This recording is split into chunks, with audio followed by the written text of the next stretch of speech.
Hi friends, நம்ம இன்றைக்கி என்ன பார்க்க போகிறோம்னா பச்சை பட்டாணி சாதம் குக்கரில் எப்படி பண்ணுறது பார்க்க போகிறோம். அதுக்கு ஃபஸ்ட்டு குக்கரில் எண்ணெய் ஊற்றி பட்டை, கிராம்பு 2, அன்னாச்சி பூ போட்டுடணும். சீரகம் லைட்டாக கொஞ்சம் போட்டால் போதும்.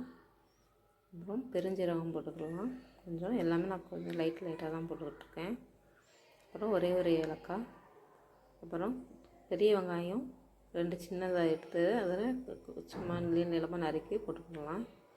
அதை நல்லா கண்ணாடி பதம் வர வரைக்கும் நல்லா வதக்கி விட்டுக்கிறணும்.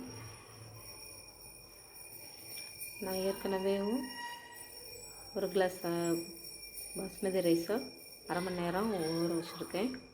கண்டிப்பாக அரை மணி நேரம் ஊற வைக்கணும்.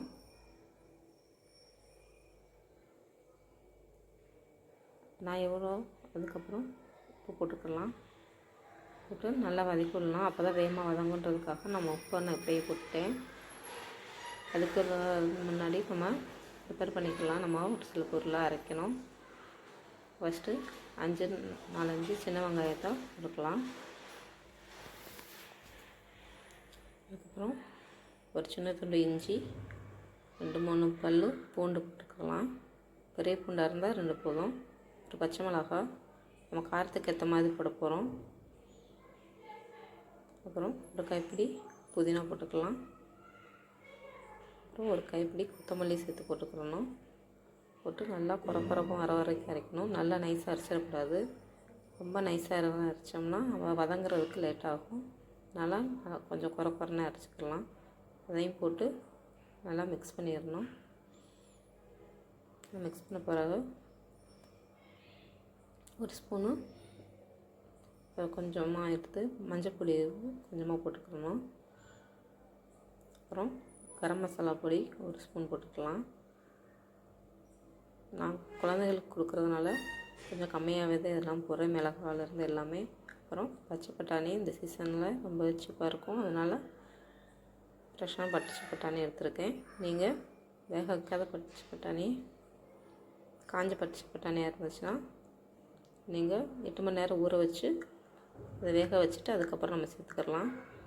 இப்போ நம்ம ஊற வச்ச அரிசி தண்ணி இருக்குல்ல, அதையும் சேர்த்து அந்த மிக்சியில் ஊற்றிருக்கேன். 1 கிளாஸ் அரிசிக்கு பாஸ்மதி ரைஸுக்கு 1.5 கிளாஸ் தண்ணி கரெக்டாக இருக்கும். அதை நான் அந்த மிக்ஸி ஜாரில் வேஸ்ட் பண்ணாமல் கழுவி இதில் ஊற்றிருக்கேன். வெறும் நல்லா கொதிக்கணும். கொதிச்ச பிறகு தான் அரிசியை போடணும். இப்போ தான் கொஞ்சம் உதிரியாக வரும், பிசு தன்மை இல்லாமல் இருக்கும். போட்டாச்சு. நல்லா கொதிச்ச பிறகு நம்ம தக்காளி எதுவுமே போடல இல்லையா, தயிர் எதுவுமே கலக்கல, அது சேர்க்கலாதனால நம்ம லெமன் ½ லெமன் மட்டும் புழிஞ்சு விட்டு ஒரு விசில் மட்டும் வர வரைக்கும் மீடியமில் வச்சு விசில் விடணும். விசில் விட்டு இறக்குனோம்னா இந்த பட்டாணியெல்லாம் மேலே தெரியிற மாதிரி வரும். அதுக்கப்புறம் நம்ம நெய் இப்போ சேர்த்தா மட்டும்தான் அதோட நெய்யோட ஸ்மெல்லு எப்போயுமே எந்த பிரியாணி செஞ்சாலும் எந்த ஒரு புலாவ் செஞ்சாலும் அதை பண்ணால் லாஸ்ட்டில் சேர்த்தா மட்டும்தான் அதோட ஸ்மெல் அப்படியே இருக்கும்.